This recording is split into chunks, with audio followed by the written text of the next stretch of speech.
What is up, Dog. dog? Really, what is it? Yeah, I seriously don't know. I keep asking him and nobody will tell me. Please send help. What's up, dog? Leave comment. What an epic meme What up, dog? that you guys have perpetuated.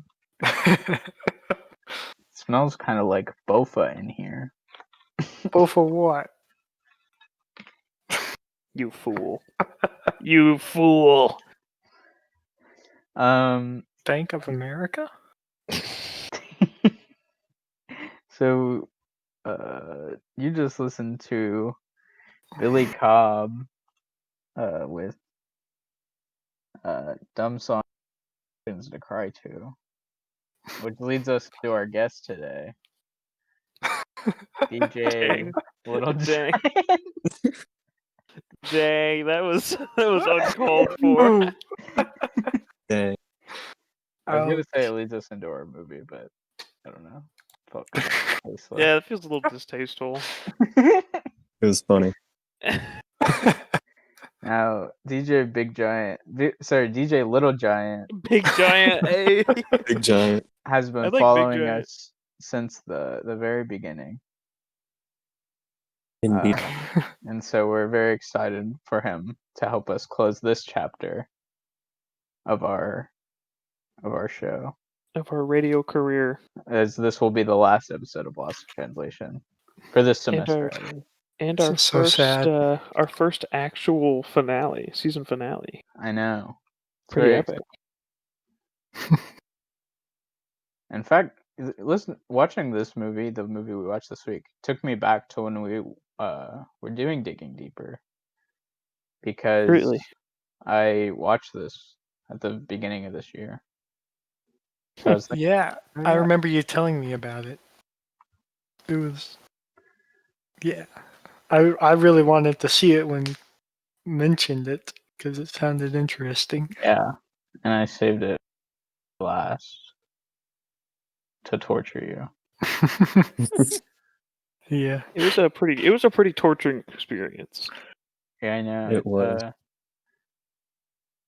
We still haven't mentioned the name of it.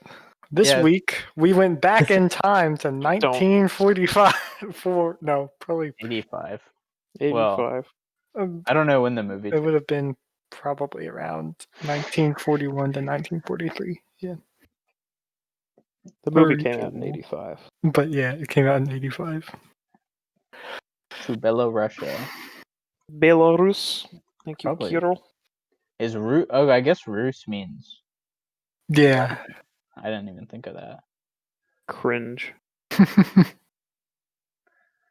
That's why I was watching a video last night, and they were like, "Oh yeah, Romanians are like the descendants of the Romans, or they say they are." And I was like, "Oh, that makes Wow, sense." what a crazy thing. Is that why they're called the Romanians? Wow. It's a bit of a stretch. Yeah. But yeah, they claim it. They can claim it. I realized that was where their name comes from. It's like Greece being descended from ancient Greece. Wow. Well, that's completely different. Yeah, that is a lot different. Yeah, I know. Also, they probably are descended from Greece. Yeah. We don't know about the Romanians. We don't know about the Romanians. So DJ Little Giant. Hello. Tell us a little bit about your experience with foreign films. To be honest, I haven't had experience with foreign film, but it's always something I get more into. Yeah, just because there are a lot of good films out there. It is. There are a lot. Have you watched any of our episodes? I watched the first one on our site. Nice. That's the only foreign film I'd seen. Not sure if it had spoilers. Well, I can see where your loyalty lies.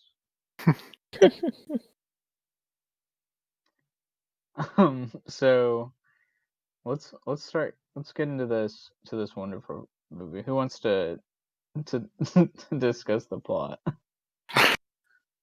I can do A it. wonderful plot. It's such a fun and wacky time. Yes. So, like we said, it's called Come and See. And it was released in '85. What was the director's name again? I already forgot. Klimov.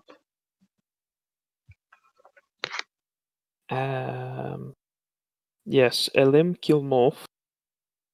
So he directed this movie about a young, I guess young man, young child, young guy, named Fiora, and it follows his experience as he kind of it opens with him and one of his friends looking for a gun, and it's set in Belarusia, which is Belarus, present day Belarus, and they are searching for a gun in like the trenches during World War II, and they find one, and he's planning to join the partisans, which is like the Russian resistance. I don't think it was their actual military, but I think it was part of the like stop the occupation of Russia. Um, so they were kind of like guerrilla warfare, volunteer soldier type things, and so he wants to join the partisans, and it follows him as he joins the partisans, and then his experiences throughout the German invasion of his hometown and surrounding areas as he tries to survive and help those in need, and grows from being like a young little boy and becomes a man. And it's set over like 2 days, I think. And the what he sees and what he goes through is horrifying. Um, and you can tell by the end of the movie, it looks like he's aged like his entire lifetime. He starts like an 11, 12-year-old kid, I think, maybe a little bit older, but yeah, young teen, and he ends as a fully grown old man.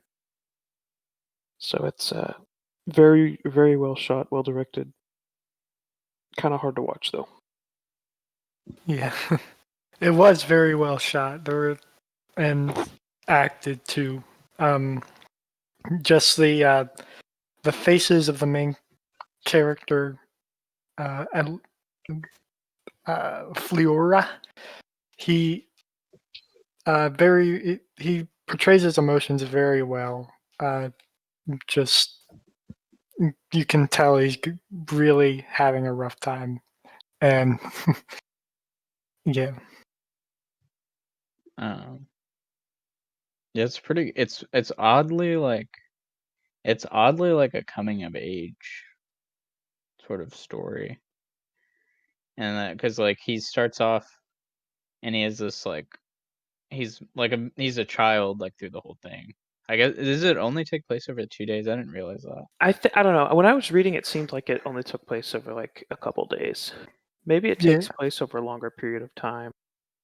I didn't realize that either, but I feel like it is a very, very short period of time compared to how much it goes through. Yeah, I Yes. feel like that's kind of the shock factor of it as well. It's not like, oh, he saw this over the course of like an entire war. It's like he saw this in 2 days. I don't know.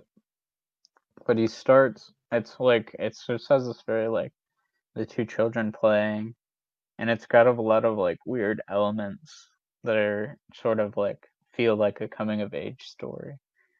Yeah. Where he like sort of goes off, tries to meet friends, and he like meets a girl, and then it takes a very fast turn. So Yeah, it's for sure. and it has a texture that it's just very uncomfortable. Like the whole movie it's just kind of gross or like dirty almost. Maybe not gross, but it's very Yeah. dirty. And like it just feels like you're walking like it feels like you have all the mud over you. It really does. I'm thinking of there's an interesting where he goes back to his village and sort of has a mental and then they're in the bog like they go to the bog and he like sort of pulls that girl in. And what I noticed during that have had the like cameraman in the bog, like in all that mud with the camera. And so I was like, oh, that's kind of a weird shot. Because like it's like in 1985, I bet they were shooting on film, and so, or they had to be because there was no digital, and so like to operate one of those machines like in the mud must have been like insane, and Well, it's I like mean, totally I don't paid know off. if they had something like set up behind it or anything like that. Yeah, I have no idea what they had set up, but it doesn't like. Whenever there's a large crowd in this movie, it feels like it doesn't feel like there was that big of a crew. I don't know how big the crew was, but that's just like the feeling it gives. It's like it's almost like a documentary, Yeah, I 100% agree with like the and like someone's just feel. sort of filming.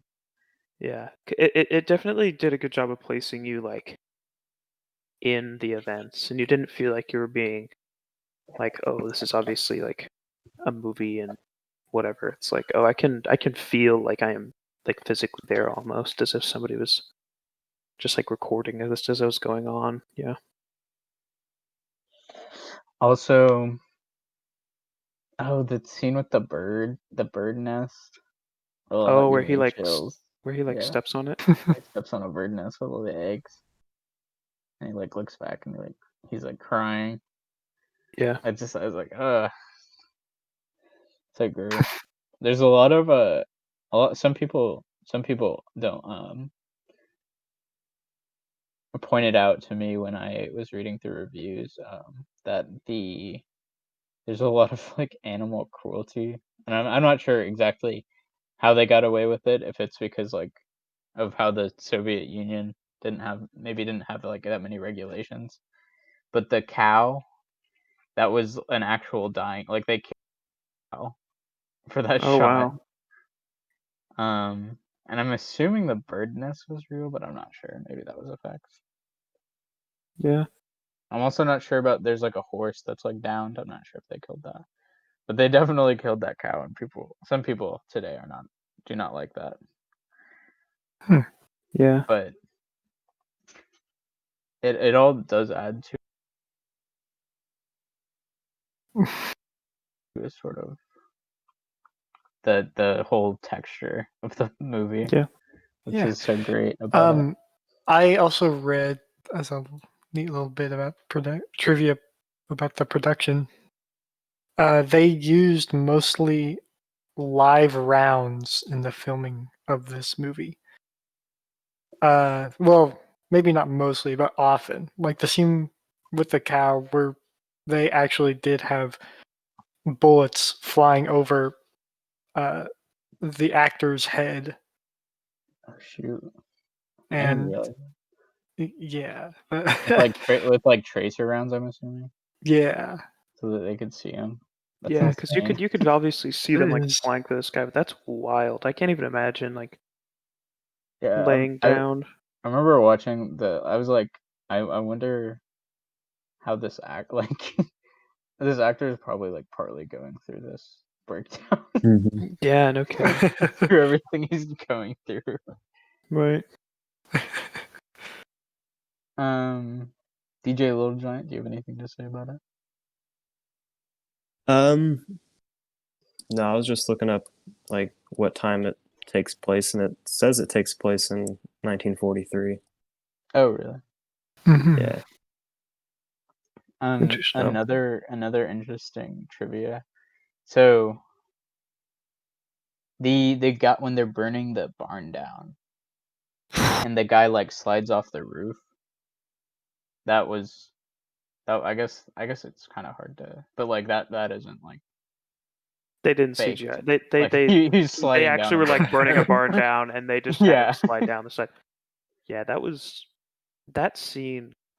I know I that was whole talking to sequence. DJ Little Giant last night, and oh my gosh, that scene it's horrific.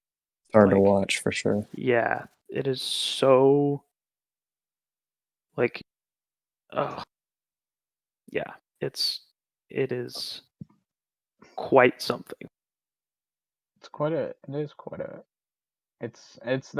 That's why I've told you that like I've or you guys knew that I like rated this movie very highly, and I think these are all parts of it. It's that it kind of transcends being like just like a movie, in my opinion. It's kind of like an experience almost. Just that's kind of cheesy to say, and I feel like that kind of detracts from it, but I do mean that. Like it's just so like heart-wrenching and visceral, and I don't know. What do you guys think? It I would almost, agree.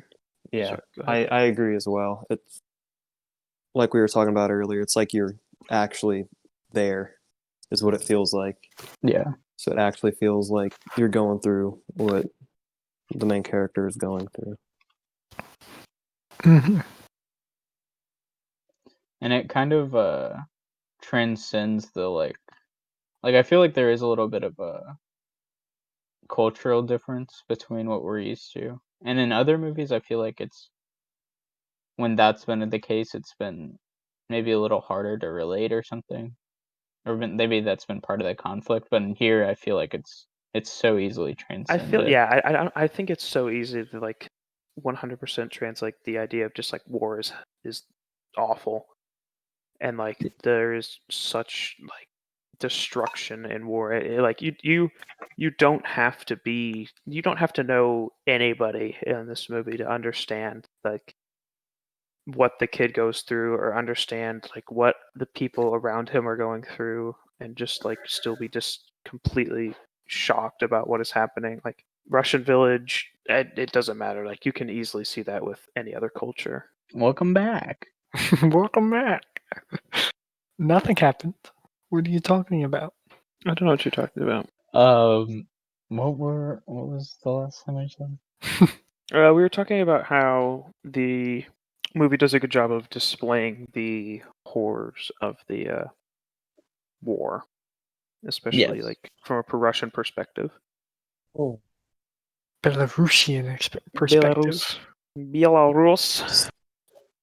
They are different cultures as much as they are close. Oh yeah. Okay. And this movie was produced in the Soviet Union, and I think it was released for the It was released for the 40th anniversary of the end of World War II. World War II. Yeah. Yeah. So it does. I do feel like it kind of has that aspect of being kind of propaganda-y. Yeah, It I isn't think too. to me it did, like partly because I think it didn't give any type of remorse to the kids. Because I feel like I don't know, I feel like sometimes there's a little bit of like, oh, these like weren't bad people, they were just forced to do bad things. But in this This one they were like, they were just like Hitler wasn't laughing. there. Yeah, and everybody was there. It was just like enjoying and like, oh, this is just another day in the German army massacring an entire village full of people. Also, L- this was an actual event, like the Belarusian like massacre, I guess. Yes, because I know at Ge- the very end it said like 628 Belarusian villages were torched and all of their inhabitants killed during the war. So was this? I'm guessing this was like a part of the Holocaust, but like I never heard about this until. No, this was not a part of the Holocaust. It was Oh, just a No, I think it was just a harsh occupation. yeah, because the they- Holocaust is specifically like the Jews, whereas there was like a lot of other horrors of war that happened. it's not specifically the Jews, but yeah. Right, yeah, and it was against yeah. But this was based. This unit of the German army was based on the Durlwanger Brigade, which operated largely as anti-partisan operations in Belarus, and their preferred method of operations was exactly like we saw in the movie: to gather civilians in a barn, set it on fire, and shoot machine guns at anyone who tried to escape. they are estimated to have killed around 30,000 civilians. Well, should we end the show on a slightly, actually not even slightly. Should we end this show on a lighter note and move on to a recap? To a recap. Oh boy. Is it that time already? Oh. Yeah, I think so. Oh, If boy. our interruption doesn't mess me up too much. What interruption? I don't know what you're talking about. I don't know. So, what have we learned?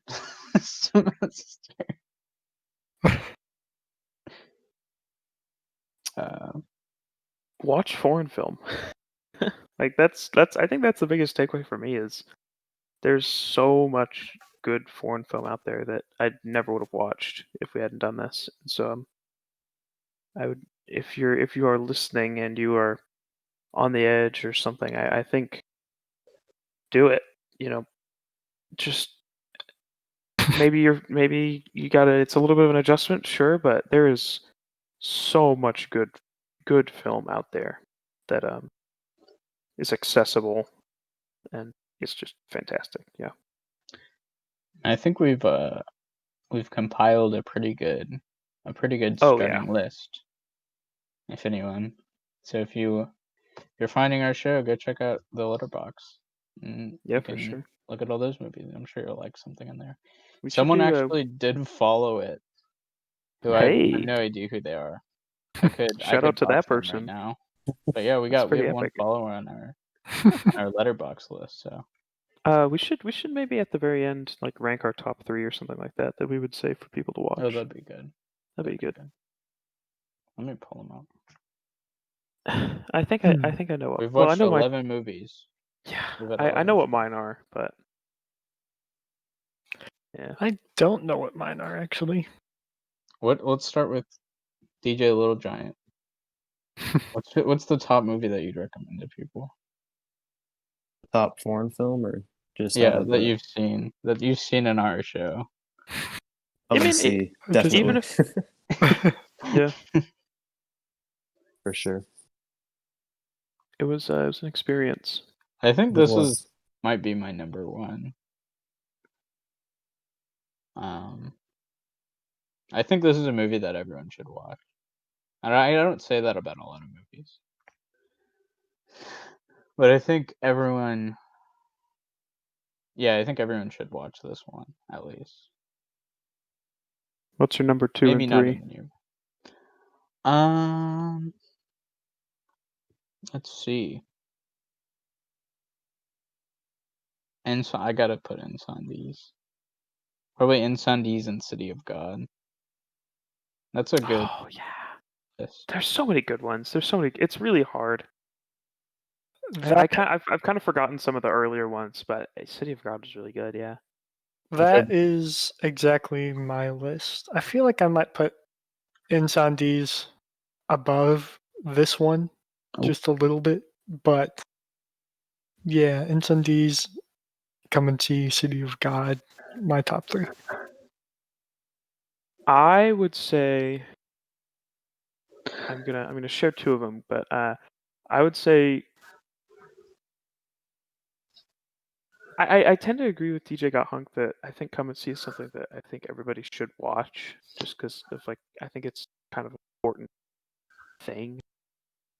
It has an important aspect and message to it, but Incendies is fantastic. So I think I would go number 1 Incendies, number 2 Come and See, number 3. I really like the Brand New Testament. I thought it was really good. I know it was kind of goofy, but it was funny and it was interesting. I don't know. I enjoyed it. Yeah, I'd probably Yeah, I It's- really like that one. If you're looking for a more lighthearted one, the Brand New Testament or Amelie are 2 to Yeah, I look forgot. at. Mine are kind of heavy. Yeah. So a lot because I realized that a lot of these are really heavy that we've watched. So I think if Roma's you're looking kinda for something heavy. lighter, Brand New Testament, Roma's kinda Amelie, light. heavier, Come and See Incendies. I feel like Yeah. Roma's more. It's still heavy, but it's got more hopeful Outlook. outlook. Yeah. I guess City of God does as well. Kind of, yeah. But with those, the three that I picked, I feel like there's a lot of variety. Also, I feel like those are very accessible movies. Oh yeah. But that has been Lost in Translation. Yes. Thank Thank you you for for tuning listening. in. Thank you, DJ Little Giant. Yes. Thank you for having me. Thank Sorry you we for coming in. overshadowed Thanks for all you. of our guests that we've had. Yeah, thank you to everyone for listening. Thank you to the person who followed the letterbox list. That made me really Shout happy. out to you. Shout out to that guy I hope you're listening. or gal. I think it was a gal. All right. Goodbye. Nice. Join us maybe next semester on Digging Deeper time again. Bye. Bye.